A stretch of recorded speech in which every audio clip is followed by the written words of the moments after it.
देखिए ये motional EMF का क्वेश्चन है और कितनी जल्दी आप सॉल्व कर सकते हैं। ये रेल का क्वेश्चन है। मान लीजिए कंडक्टिंग रेल इंक्लाइन प्लेन पे रखा हुआ है। देखिए ये दो आपके रेल है, उसके ऊपर एक कंडक्टिंग रॉड रखा हुआ है जिसका लेंथ है L और रेजिस्टेंस है R, और वो V कांस्टेंट वेलोसिटी के साथ नीचे स्लाइड डाउन कर रहा है। इंक्लिनेशन आपका है थीटा एंड मैग्नेटिक फील्ड ऊपर की दिशा में है। आपको पहले इसका एफबीडी बनाना पड़ेगा बेटा साइडवेज से। कंडक्टर आपको सामने से कुछ ऐसा दिखेगा गोल।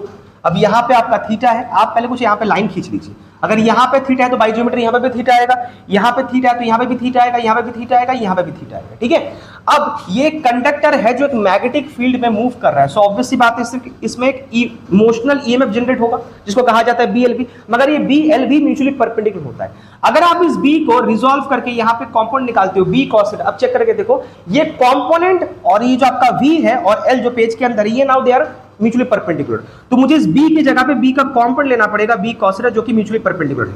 अब मान लीजिए सर्किट अगर आपका क्लोज्ड है तो ऑब्वियस सी बात है उसमें करंट फ्लो करेगा which is E by R, तो ये आपका हो गया BLV cos theta by R। इस करंट का डायरेक्शन क्या होगा आप फ्लेमिंग्स राइट हैंड रूल से निकाल सकते हैं। मैग्नेटिक फील्ड इस दिशा में है, फोर्स इस दिशा में है, आपका current out of the page आ रहा है, मतलब इसमें आउट ऑफ द पेज है। अगर सर्किट आपका क्लोज्ड है तो करंट यहां पे फ्लो करेगा। अब ये करंट कैरी कंडक्टर है बेटा जो कि मैग्नेटिक फील्ड पे रखा हुआ है और मूव कर रहा है, तो वो एक फोर्स एक्सपीरियंस करेगा जिसको कहा जाता है मैग्नेटिक लॉरेंस फोर्स। वो निकलता है फ्लेमिंग्स लेफ्ट हैंड रूल से। तो देखिए current out of the page है और आपका मैग्नेटिक फील्ड ऊपर की दिशा में, ये current out of the page है, तो फोर्स आपका इस दिशा में लग रहा है। बेटा ये फोर्स होता है ILB, मगर कौन सा बी cos थीटा, क्योंकि ये वाला कंपोनेंट काम कर रहा है। अब अगर मान लीजिए इसका एफ नेट अगर जीरो है, एफ नेट जीरो क्यों है बेटा इस बॉडी के ऊपर, क्योंकि ये कांस्टेंट वेलोसिटी के साथ मूव कर रहा है, तो कांस्टेंट वेलोसिटी के साथ मूव करने का मतलब इसके ऊपर एफ नेट जीरो लगेगा।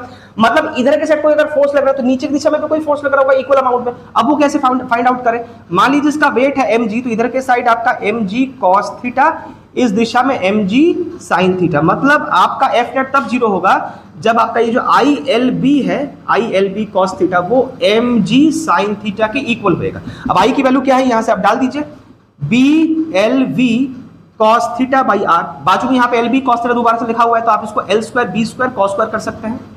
फिर यहाँ पे mg sin थीटा, तो आपको V का वैल्यू मिल गया mgr sin theta upon B square L square cos square theta. So this is the constant velocity की जिसके साथ वो स्लाइड डाउन नीचे करेगा। ठीक है, चलिए इसको नोट डाउन कर लीजिए।